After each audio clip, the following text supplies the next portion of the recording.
Lives Worth Living is really a terrific title, um, because I think it's one thing to be alive, it's another thing to be able to do the things that you want to do and live out what you imagine in your mind your life is going to be.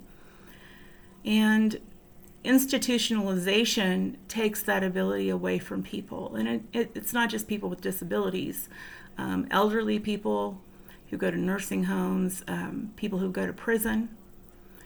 Um, when you have someone telling you when to get up, what time you're going to eat, what kind of activities you're going to do, it breaks something down in people, and it actually causes them to lose a sense of power about their life, and they become sort of functionally helpless.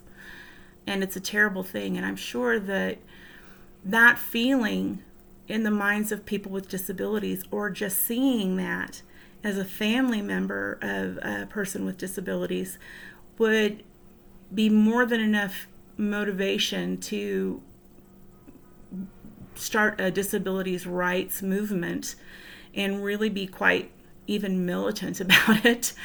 The people who are protesting, when they talk about vision, they're talking about, I think, the title, A Life Worth Living. They want to be included in the world. Not being able to get into a building, not being able to ride a bus, not being able to be transported in a car, not to be able to walk down the aisle of a store. Those are all things that keep you from living the life that you want to live, or make it incredibly difficult for you to live that life. And so I think that the disabilities movement's vision is all about being a part of society, being seen as human, and being able to go where they want to go and do what they want to do. So in 1994, I remember Bush signing ADA into law, but I didn't really understand it at the time because I hadn't been around people with disabilities other than an uncle who had some cognitive disabilities. I, of course, felt it like it was a good thing, but I didn't really understand the implications until I started working with kids with disabilities. Not having a place to put a wheelchair, not being able to find the ramp, having to struggle to get upstairs to get inside of a place. And you might think, well, ADA took care of all of that, but in some places it didn't. I mean, there's a grandfathering, or there's a historical building exceptions to that law. And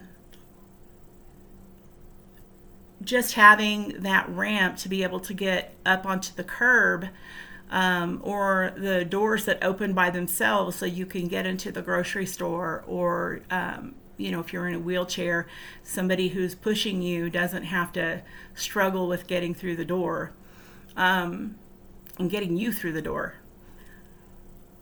Transportation is one of the biggest issues for people with disabilities, especially in a rural community, because there aren't a lot of options. There are not a lot of options. It's one of the biggest issues that my kids run into as part of their transition.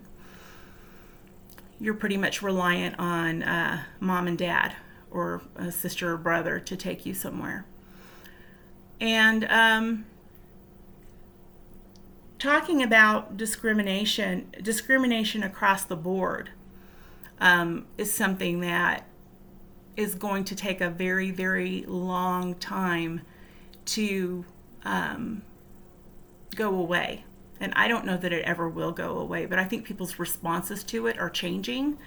I think that people are more self-aware today, but I think that, when you spend so so much time putting energy into an idea or a belief, and all of a sudden there's IDEA or there's ADA or there's whatever law gets passed that you have to implement. It doesn't change the way that people think.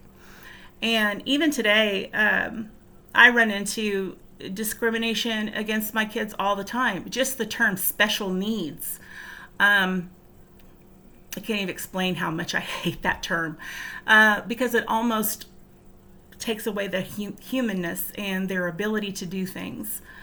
My kids don't like it either. I've had kids in my classroom say, that they hate to be called special needs. Or people who say to me as a teacher, "Oh, you must be so patient." Why would I need to be any more patient than any other teacher? I mean, that's insane. What do you think is going on in my classroom? I mean, sure, people with disabilities have behavior issues, but you know what? People without disabilities have behavior issues too, and sometimes they're worse than anything I've ever encountered. So I think that the way that an administrator would deal with this, the way that I would deal with this as an administrator, is inclusion.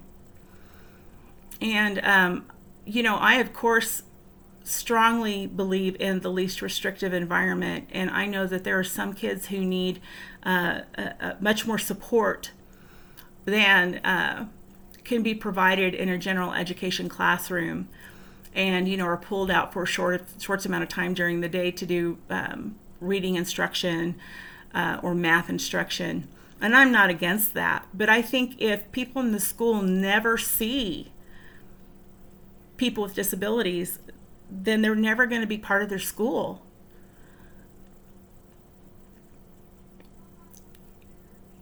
If people aren't part of the community, how are you supposed to change people's minds? I mean, it really is about inclusion.